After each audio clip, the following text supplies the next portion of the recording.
네, 지난 시간에는 민수기에 대해서 전체적인 흐름에 대해서 공부를 해봤고 네. 이제 오늘이 본격적인 민수기의 첫 시작인 것 같아요. 네. 어떻게 지난주 보내셨어요? 일단 우리의 삶 자체가 광야에 있는 것 같다라는 생각이 들더라고요. 오늘 친한 친구가 갑자기 전화가 왔는데 옛날에는 내가 이만큼 반짝반짝 하는 무대에 섰고 이렇게 현실도 이렇게 살고 있지만 앞으로는 어떻게 해야 될지 굉장히 막막하다라는 거예요. 그래서 너도 지금 광야에 있구나. 좀 교회를 같이 나가보자. 제가 이렇게 얘기를 했거든요. 전도를 또 그 와중에. 예. 좋습니다. 아니 저는 이제 민수기 시작되잖아요. 이 시작을 이제 어떻게 내 삶에 또 적용을 할 것인가 생각을 하면서 오늘 기대하는 마음으로 왔습니다. 맞아요. 그 기대가 실망으로 절대 가지 않을 거예요. 이제 한 주 한 주 살 때마다 이 팁을 갖고 민수기의 팁을 갖고 살면 좋겠다라는 생각이 드는 오늘 어떤 팁일지. 네. 목사님 나오십니다. 안녕하세요. 반갑습니다. 안녕하세요. 네, 다들 잘 지내셨습니까? 네. 네, 이렇게 반가운 얼굴로 다시 뵙게 돼서 반갑습니다. 네. 지난 시간에는 우리 민수기 숲 전체를 한번 이렇게 개관해보는 시간을 가졌어요. 네. 그렇죠? 네. 민수기라고 하는 책도 참 예사롭지가 않구나. 네. 굉장히 우리가 기대를 많이 갖게 하는 그런 책입니다. 네. 복습하는 의미로 제가 한 가지 질문을 던져보겠습니다. 네. 민수기를 히브리 이름으로 뭐라고 부른다고 했죠?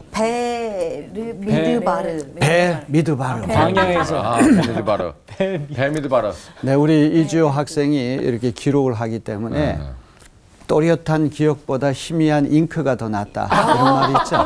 그래서 중요합니다. 그래서 이제 나이가 가라앉아 들면 갈것 깜빡깜빡 같네. 잊어버리기 때문에 꼭 기록하는 습관이 참 좋습니다. 예. 베미드바르. 베미드바르. 미드바르. 1장 1절의 5번째 글자가 베미드바르. 광야에서 이런 뜻이 있기 때문에 네. 베미드바르 그렇게 부른다고 네. 말씀했죠. 베미드바르. 이제 이 광야라고 하는 것은 아주 특별한 곳입니다. 그 히브리 말로 미드바르가 광야인데 미드바르는 다바르, 말씀을 듣는 곳 그런 의미가 있어요. 그래서 헬라 문명이라고 하는 건 보는 문명인데 히브리 문명은 듣는 문명이에요. 그리스 로마 제국의 그 유적지를 가보게 되면 건물들이 굉장히 화려해요. 네. 압도당하죠. 네. 그러다가 이제 그 성지 순례를 갈 때 이집트 카이로에서부터 시내산까지 이렇게 쭉 내려가다 보면 전부 다 광야, 지평선만 막막하게 보이는 광야만 나오잖아요. 네. 이제 광야라고 하는 것은 청각이 예민해져 가지고 도시 밀림에서 듣지 못했던 하나님 말씀이 들려와요. 그래서 이 광야에서 예언자 문명이 일어나게 되는 거죠. 세례자 요한도 광야에서 말씀을 외쳤고 예수님도 공생애 하시기 전에 광야에서 시험 당하셨죠. 예, 광야라고 하는 것은 하나님 말씀을 듣는 곳이다.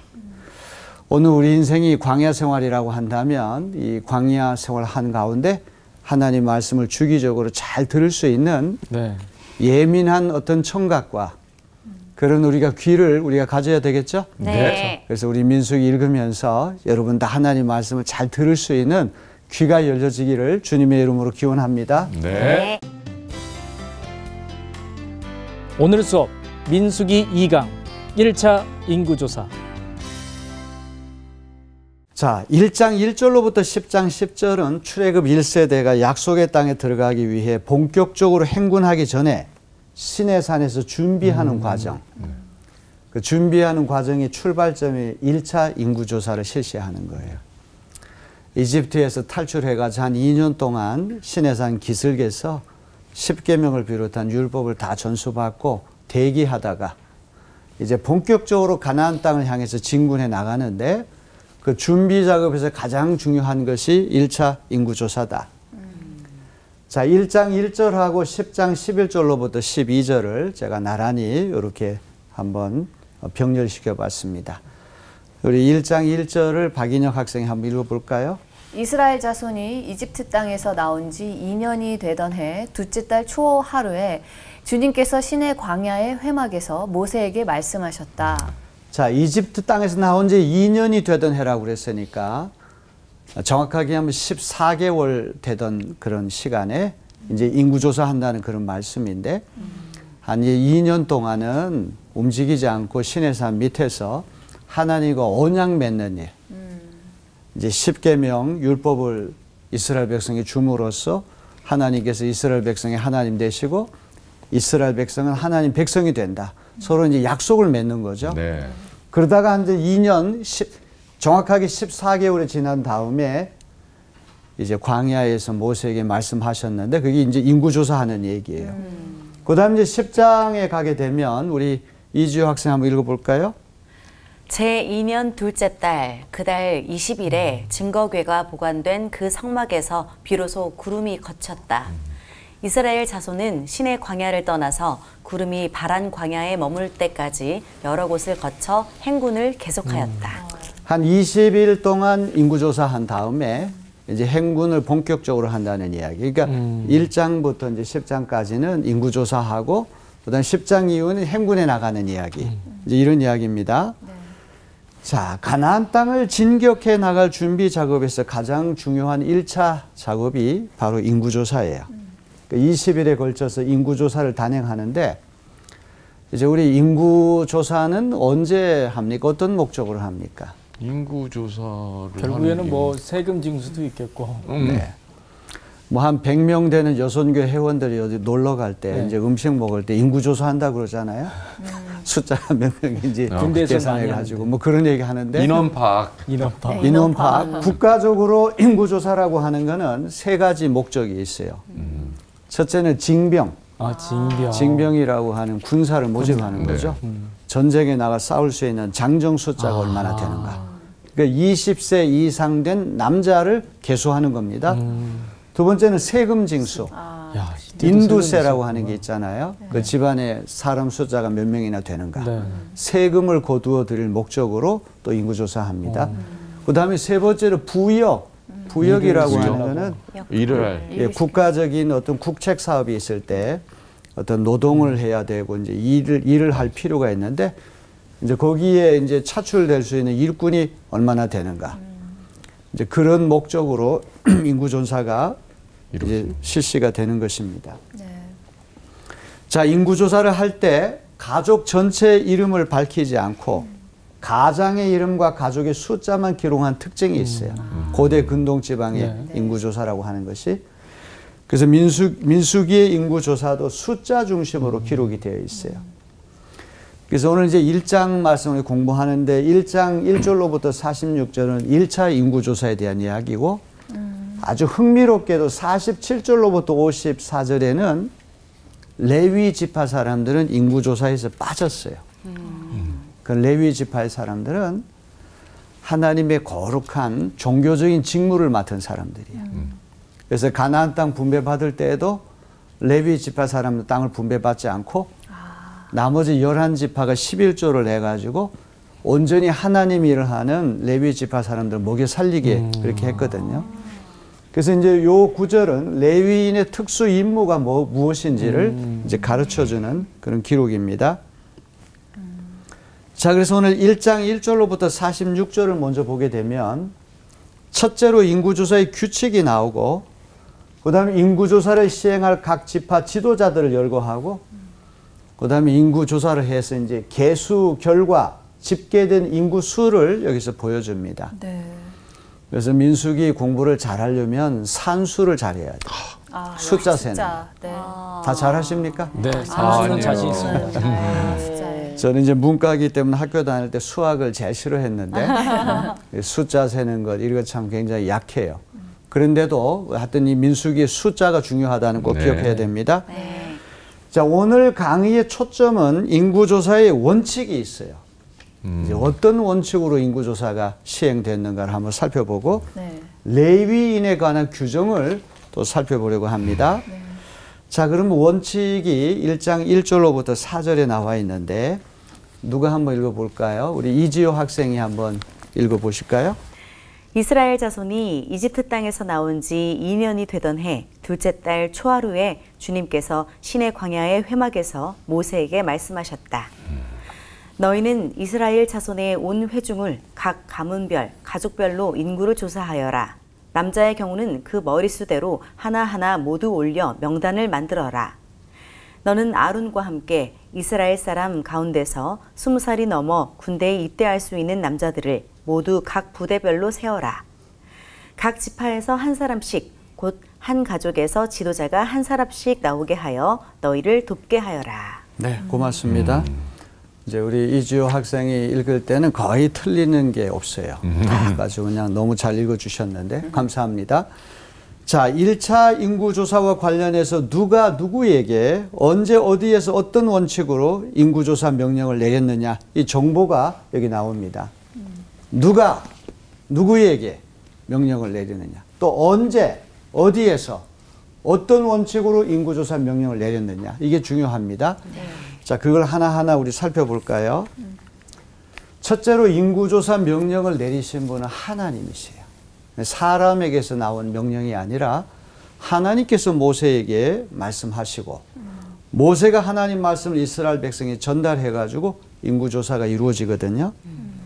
그래서 민수기 전체를 우리가 읽어보게 되면 한 150차례나 하나님께서 모세에게 말씀하신다. 이게 계속해서 강조가 됩니다. 150차례. 이건 뭘 이야기합니까? 민수기가 사람의 뜻에서 나온 책이 아니라 하나님의 계시의 말씀이다. 사람이 아닌 하나님께서 조사를 명령하셨다면 거기에는 어떤 정치적인 군사적인 목적 말고 하나님의 특별한 신적인 뜻이 있을 것이다. 그걸 기억해야 됩니다. 네. 이제 세상적인 인구조사라고 하는 거는 정치적이고 경제적이고 군사적인 목적이 많잖아요. 사무엘하 24장에 보면 다윗이 말년에 가가지고 인구조사를 합니다. 네. 왜 인구조사했죠? 자기 자신을 위해서. 그렇습니다. 이제 군사 숫자가 적고 무기가 부족해도 하나님만 신뢰하고 나갔을 때는 꼭 이겼는데 어느 순간에 이제 병력도 많아지고 무기도 많아지니까 은근히 교만한 마음이 생겼죠. 그래서 이제 적군과 싸울 수 있는 군인 숫자가 얼마나 되는가 한번 자기의 세력을 한번 따져보기 위해서 인구조사를 실시했어요. 그래서 하나님께서 이제 이런 교만한 마음을 벌주시기 위해서 사흘 동안 전염병이 전국에 돌게 해가지고 그 징벌받은 이야기가 사무엘하 24장에 나와요. 이 인구조사를 우리가 센서스 그렇게 이야기를 하는데 네. 여기 민수기에 등장하는 센서스라고 하는 거는 어떤 실질적이고 어떤 현실적인 그런 준비 차원도 있겠지만 여기는 하나님의 거룩한 뜻이 있다. 우리 그거를 한번 잘 살펴보는 우리가 되어야 되겠습니다. 네. 그 다음에 두 번째로 하나님께서 모세에게 말씀하셨다. 아무에게나 말씀하신 것이 아니라 하나님과 서로 대화를 나누고 소통을 나누는 모세에게 이런 명령을 주셨다는 것입니다. 대통령이자 총사령관격인 모세가 인구 센서스를 주도하는 거예요.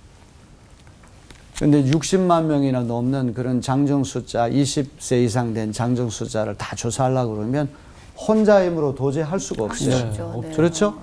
그래서 각 지파에서 한 사람씩 각 조상 가문의 우두머리를 차출해서 모세를 돕게 하는 거예요. 60만 명이나 넘는 이런 많은 숫자를 일사불란하게 조사할 수 있었던 비결은 중앙 통제. 모세가 항상 중심이 돼가지고 중앙 통제를 하고 그다음 분담. 각 지파의 우두머리들이 이렇게 도우미 역할을 해가지고 또 밑에서 도와주기 때문에 이 일이 가능한 거예요. 그러니까 출애굽 1세대 사람들도 오합지졸이라고는 하지만 아무렇게나 한 게 아닙니다. 나름대로 조직을 갖추어서 이 일이 이루어졌다는 게 중요합니다. 야, 대단하다. 셋째, 언제 어디에서 조사 명령이 떨어졌을까? 네. 이게 중요한 것입니다. 이집트 땅에서 나온 지 2년 되던 해 시내 광야의 회막. 회막이라고 하는 거는 이제 만나는 천막, 만남의 어떤 천막. 근데 이게 나중에 가면 성막으로 발전해 나가는 거죠. 그래서 회막은 성막을 말하는 것입니다. 성막이 뭐예요? 박인영 학생.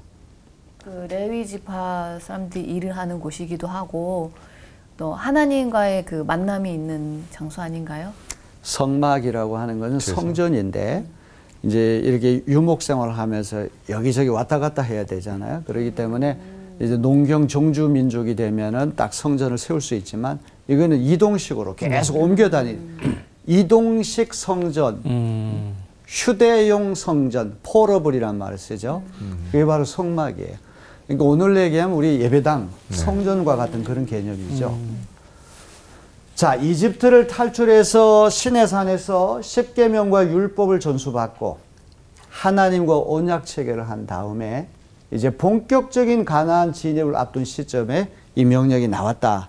이게 이제 중요한 것입니다. 시점이 이제 2년 동안 하나님과 언약을 맺고 여러 가지 계명을 다 전수받은 다음에 이제 다 준비가 돼서 이제 본격적으로 이제 진을 편성하고 행군에 나가야 되니까 인구조사가 이 시점에 나온 거예요. 아, 이때 시내산에 올라가서 십계명을 받을 때가 이때인 거예요? 그 다 끝난 다음에. 다 끝난 다음에. 예, 시내산 기슭에서. 그런 다음에 이제 인구조사가 일어나는 거예요. 자, 회막이라고 하는 걸 성막이라고도 이야기를 하는 태버나클이라고 하는 아주 유명한 말이죠. 하나님과 이스라엘 사이에 맺어진 언약을 증거하는 의미에서 증거막 그렇게도 불러요. 증거막이라고 부르는 이유는 그 막 안에 법궤가 들어가 있어요.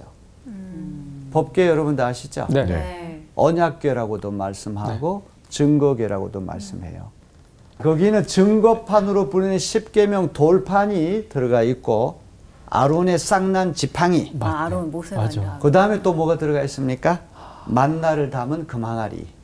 요 세 종류가 다 들어가 있는데 요 세 가지 성물은 다 하나님의 임재를 상징하는 거룩한 성물들이죠. 네. 자, 넷째는 이제 인구조사의 몇 가지 중요한 원칙이 있습니다. 그 원칙을 잘 살펴봐야 됩니다. 자, 1장 2절을 누가 한번 읽어볼까요? 너희는 이스라엘 자손의 온 회중을 각 가문별, 가족별로 인구를 조사하여라. 남자의 경우는 그 머리수대로 하나하나 모두 올려 명단을 만들어라. 자, 여기 이제 보면 이제 몇 가지 원칙이, 첫째는 이 센서스 인구조사라고 하는 것이 각 사람을 세는 방식으로 진행됐다. 머리수대로 한 사람씩 개인별로 등록하라는 원칙이 있잖아요. 네. 네. 자, 하나님께서 한 사람 한 사람을 다 귀하게 여기신다는 걸 보여주는 것입니다. 이집트에서 집단 노예 생활할 때는 한 사람 한 사람의 개성이라든지 고유한 인격성이 존중받지를 못했죠. 네. 그때는 그냥 도매금으로 다 뭉텅이로 그렇게 어떤 학대를 받았는데 이제 새로운 시대의 인구조사를 할 때는 한 사람 한 사람이 중요하다. 이거 보여줍니다. 두 번째로 이름에 따라서 등록한다는 점. 이제 군대 생활을 할 때나 아니면 교도소 같은 데서는 사람의 이름보다는 번호로 모든 걸 다 얘기하잖아요.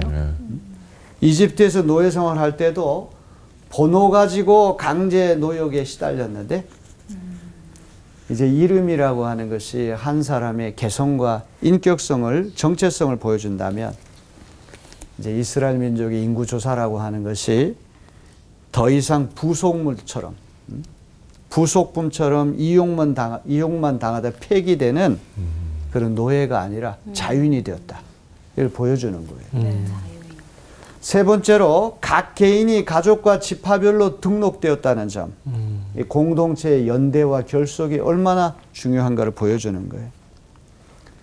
우리 개인이라고 하는 것이 공동체를 떠나 살 수 없잖아요. 네. 가정이라고 하는 공동체가 있고 학교라는 공동체가 있고 교회라는 공동체가 있고 이 개인주의라고 하는 것은 이제 공동체 정신으로 이제 보완될 필요가 있는데 이게 공동체 정신을 강조하는 원칙이 여기 나와 있습니다. 네.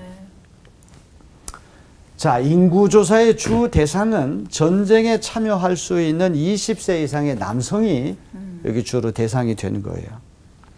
얘는 장차 가나안 땅을 정복하게 될 때 징집 가능한 장정의 숫자가 얼마나 되는가. 그걸 계수해보는 그런 효과가 있겠죠. 네. 그런데 이 인구조사에 담긴 현실적인 그런 목적, 정치적이고 군사적인 목적도 중요하지만 신학적인 동기가 훨씬 더 중요해요. 이제 광야 학교라고 하는 곳에서 하나님 말씀을 듣고 배우면서 하나님의 군대로서 잘 훈련받는 체계적인 훈련을 받아서 하나님의 거룩한 군대가 될 수 있느냐 없느냐 그 출발점이 바로 인구조사에 있는 것입니다. 네.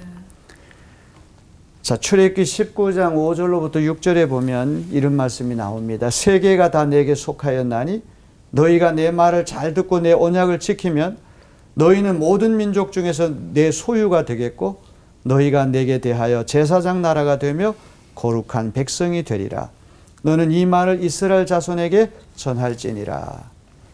하나님의 말씀을 잘 듣고 하나님의 언약을 잘 지키면 세상의 모든 민족들 가운데 하나님의 소유된 백성이 되고 제사장 나라가 되고 거룩한 백성이 되게 하겠다고 약속하셨잖아요. 네. 그러니까 1차 인구조사라고 하는 것도 하나님의 거룩한 백성, 제사장 나라가 되기 위한 훈련을 시키기 위해서 인구조사를 했다. 이게 중요한 것입니다. 네. 자, 그러면 이제 민수기라고 하는 그런 책 제목이 시사하는 것처럼 민수기에는 1장하고 26장에 두 차례에 걸쳐서 인구조사가 나와요. 네. 제가 이제 민수기를 잘 이해하기 위해서는 산수를 잘해야 된다. 네. 숫자 개념이 밝아야 된다. 그 말씀한 기억나죠? 네. 네. 한번 샘플 케이스로 어떤 내용이 있는가 한번 봅시다. 아이고. 이거 다 오야. 일일이 이제 성경 보고 이제 밝혀낸 건데 1차 9세대 인구조사는 1장에 나오고 네. 2차 신세대 인구조사는 26장에 나와요.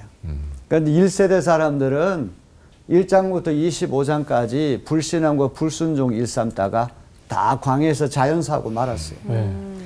이제 광야에서 모세의 훈련을 받고 신령한 음식인 만나를 먹으면서 조직적이고 체계적인 훈련을 받은 새로운 세대 사람들. 이제 이 사람들은 1세대 사람들과는 달라요. 뭔가 행동하는 것도 민첩하고 또 이제 약속의 땅에 들어갈 만한 준비가 되어 있는 사람들. 이제 이 사람들이 가나안 땅에 진입하게 되는 겁니다. 그래서 이제 이스라엘 12지파는 야곱의 12아들의 이름을 따라 가지고 이제 지파가 형성되는 것인데 이스라엘 사회의 아주 근간이 되는 어떤 사회적인 구조예요. 어떻게 보면 이 이스라엘 민족의 지파 개념이 우리 한국의 본관이라고 하는 것하고도 많이 비슷한 것 같아요.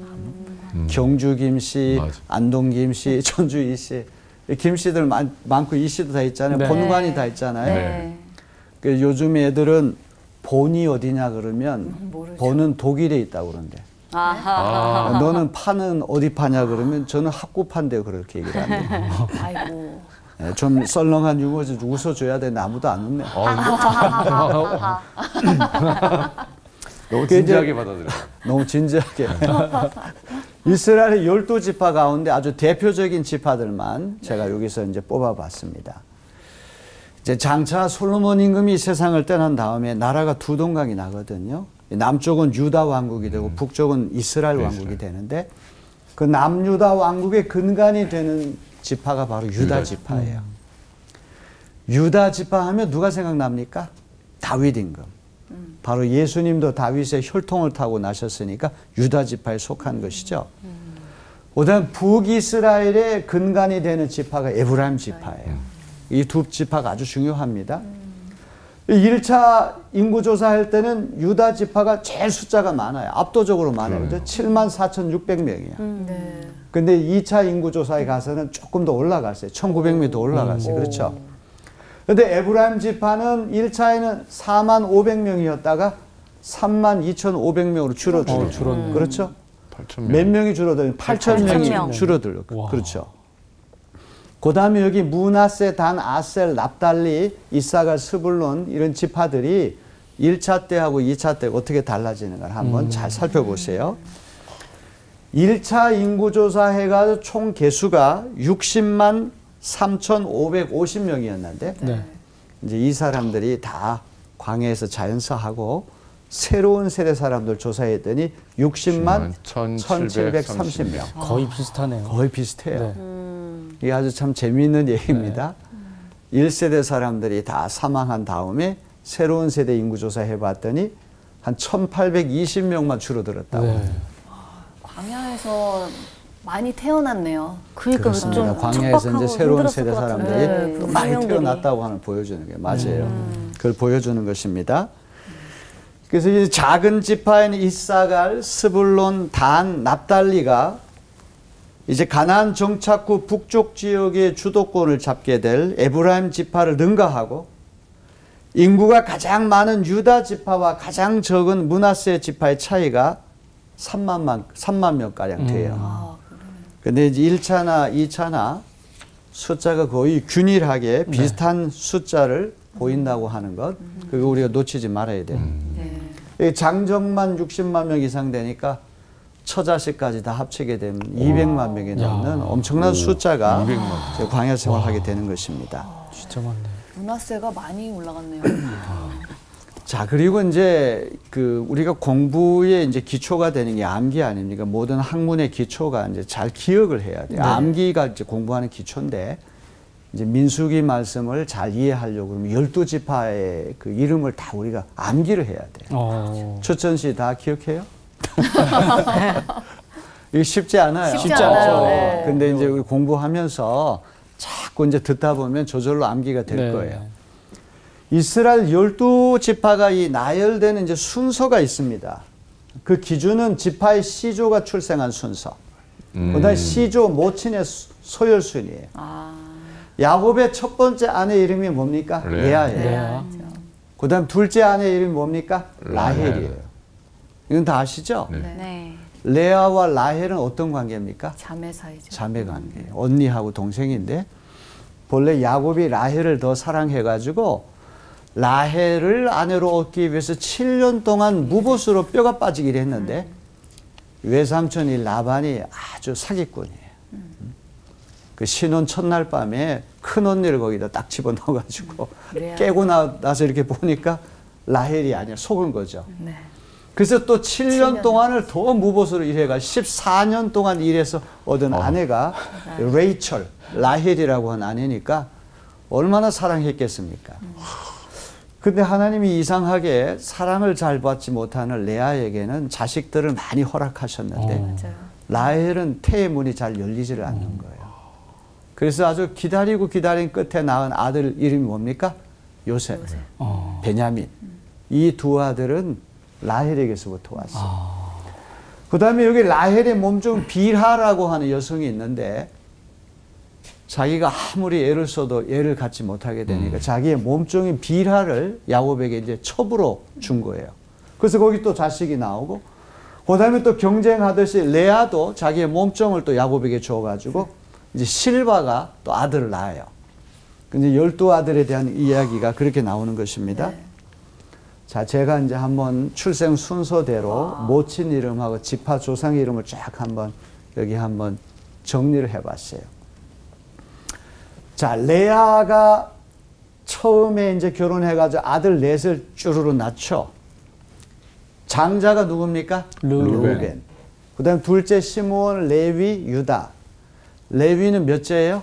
셋째라고 하는 중요한 거고, 유다는 네 번째 아들인데, 루벤이 이게 큰 잘못을 저질러가지고 장자권을 상실하죠. 실질적인 장자 노릇을 유다가 하게 됩니다. 그러니까 유다 지파가 아주 중요한 겁니다.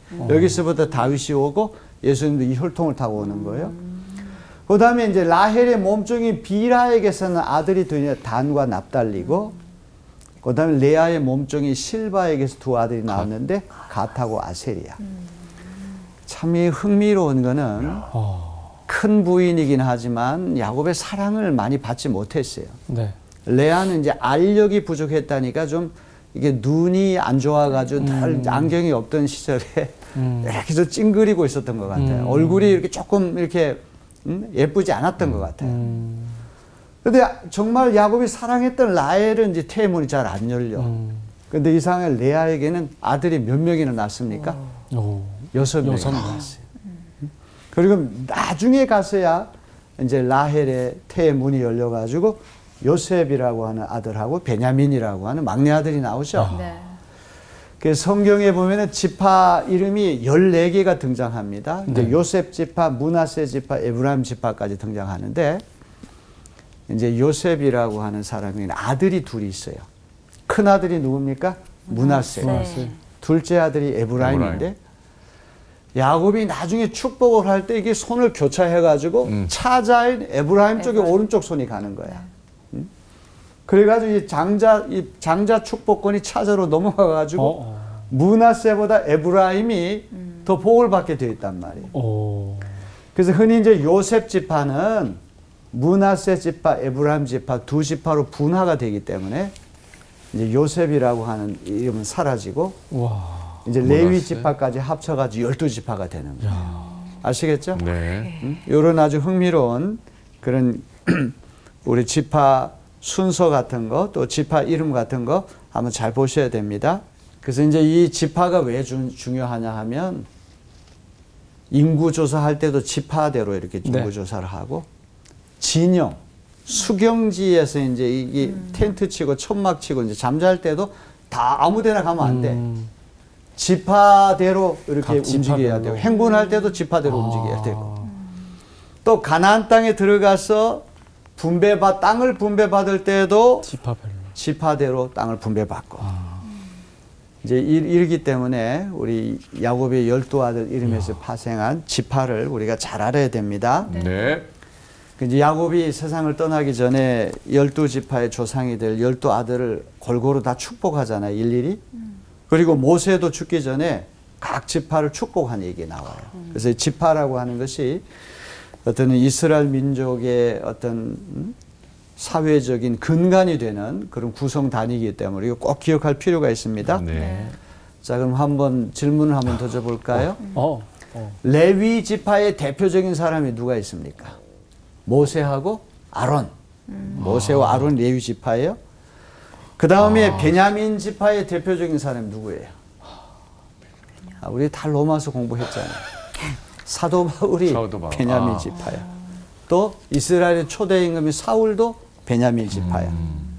그다음에 기드온과 300용사 유명한 이야기인데 기드온은 어느 지파에 속했어요? 므낫세 지파.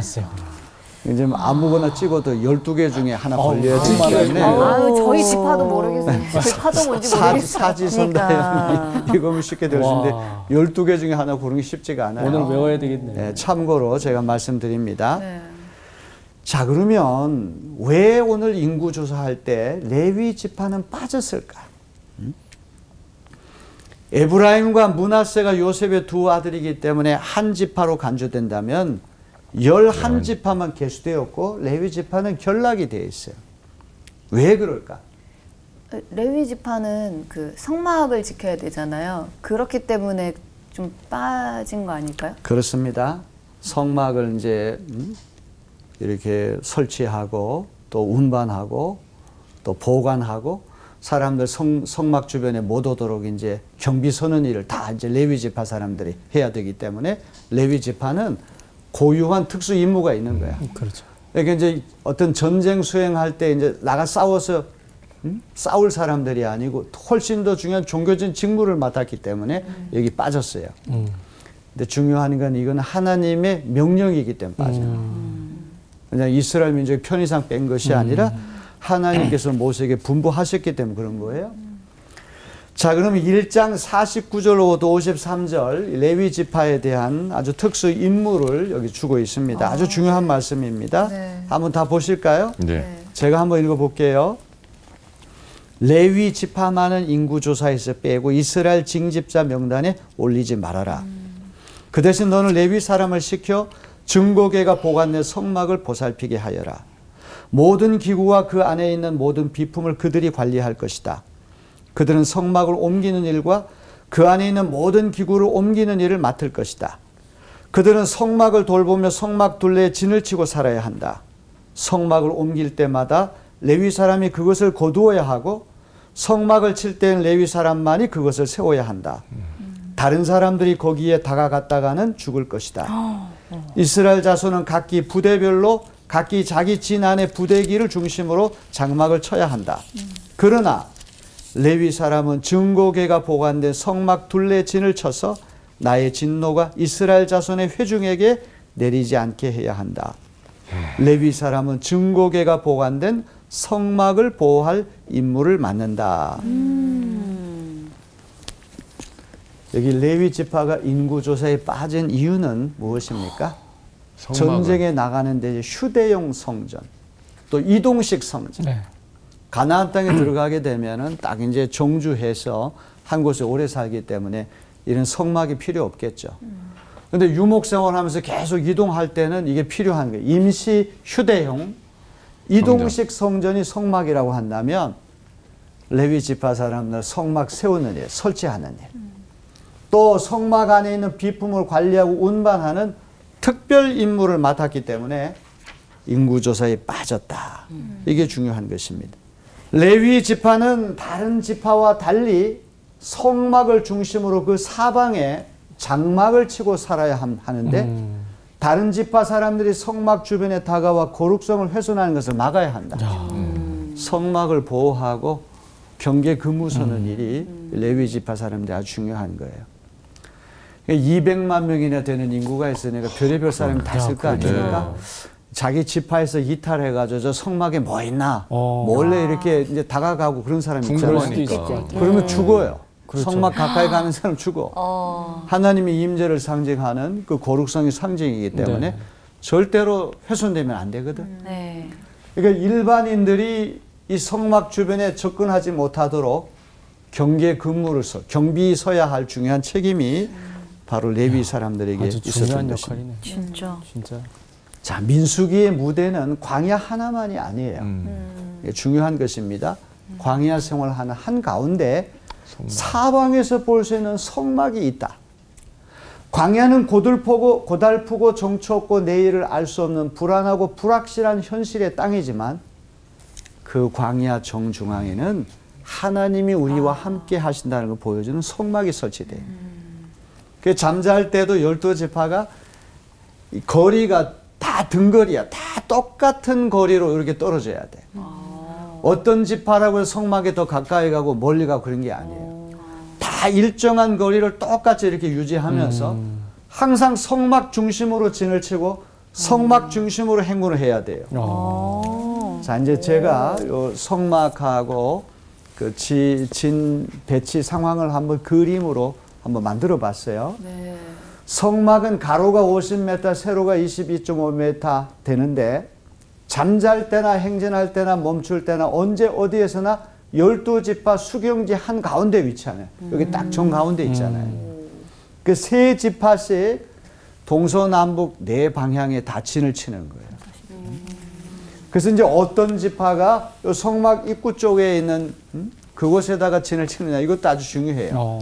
유다 부대가 그렇게 돼 있지 않습니까? 그러니까 이스라엘 이끌어가는 아주 핵심 지파가 유다 지파이기 때문에 성막 입구 있는 쪽 동쪽으로 이제 방향이 진행되기 때문에 여기 진이 배치가 돼 있는 거예요. 이제 앞으로 요거는 나중에 가서 우리가 또 한번 살펴볼 기회가 있을 것입니다. 자, 오늘 이제 결론입니다. 성막을 보호하는 거룩한 직분을 맡은 이들이 레위인들인데 최전선에서 싸우는 그 어떤 용사 못지않게 용사 중에 용사가 레위 사람들. 왜냐하면 거룩성이라고 하는 것, 거룩을 지키는 신앙과 순종이라고 하는 것이 광야 학교에서 가장 중요하기 때문에 그 가장 중요한 그런 주제들을 지켜내야 할 사람들이 레위 지파 사람들이니까 최전방에 싸우는 용사 못지않게 레위 지파 사람들도 중요하다. 그 인구조사에는 누락이 됐지만 이들이야말로 이스라엘 민족의 정체성을 유지하는데 아주 결정적인 역할을 한 사람들이에요. 그렇죠? 네. 그래서 레위 지파의 중요성을 우리는 꼭 기억해야 됩니다. 네. 자, 오늘은 뭐 숫자도 많이 나오고 또 이름도 많이 나오고 아주 복잡해졌습니다. 이제 앞으로 이제 숫자에 좀 익숙해지면 좋겠고 또 사람 이름도 특히 이스라엘 12지파 이름을 꼭 기억하면 좋겠어요. 네. 억지로라도 아주 암기를 해가지고 앞으로 이제 지파 이름 하면은 딱 줄줄이 이렇게 다 될 수 있도록 그런 단계까지 갔으면 좋겠습니다. 네. 자, 오늘 두 번째 강의도 이렇게 경청해 주셔서 감사합니다. 다음 주에 다시 뵙겠습니다. 네. 수고하셨습니다. 감사합니다. 저는 이렇게 첫 번째 시간, 두 번째 시간을 거치면서 보니까 이게 그냥 단순히 큰 인구가 이동하는 것이 아니라 국가를 만들어가는 그림을 그리고 있구나라는 생각이 들더라고요. 그러니까 레위지파, 그중에서도 레위지파 오늘 좀 중점적으로 얘기를 들었는데 결국은 하나님을 믿는 그 믿음을 보호하는 사람들, 그 사람들이 가장 중요하다는 생각이 들었어요. 저는 선생님께서 광야에 있지만 그 가운데 있는 건 성막이라고 말씀을 하셨잖아요. 근데 저는 성막이라는 게 믿음을 가진 사람들을 이야기하는 것처럼 저한테는 들렸어요. 그래서 우리가 광야를 가고 있지만 정말 믿음의 사람으로서 그 성막을 진짜 잘 지키면서 살아가야 되겠구나라는 그런 생각을 거룩한. 한 시간이었습니다. 저도 비슷한 생각을 했거든요. 진짜 살면서 되게 힘들고 막 거칠고 되게 역경 속에 있는 그런 고난들이 많이 있는데 그 가운데서 성막이 딱 우리를 지키고 있다. 그리고 우리가 그걸 또 지켜야 한다라는 걸 생각하니까 이게 그러니까 중심이 뭔지를 늘 생각하면서 어떤 힘든 일을 겪으면 오뚜기처럼 다시 돌아올 수밖에 없는 것 같아요. 그 중심이 오늘 좀 다시 저를 좀 일깨웠던 시간이었던 것 같습니다. 네. 정말 어렵게만 생각했던 그 민수기였는데 결국에 광야 생활의 가장 중요한 건 거룩을 지키는 일. 우리 인생에서도 마찬가지고 어려운 일이 닥쳤을 때 이 거룩을 지키기가 상당히 어렵잖아요. 그럼에도 불구하고 이렇게 먼저 우리 선조들은 각자의 거룩을 지켰던 것처럼 우리도 한 주 동안 자신을 묵상하면서 하나님께 가까이 갈 수 있는 그 거룩을 지킬 수 있는 한 주가 되었으면 좋겠습니다. 네, 수고하셨습니다.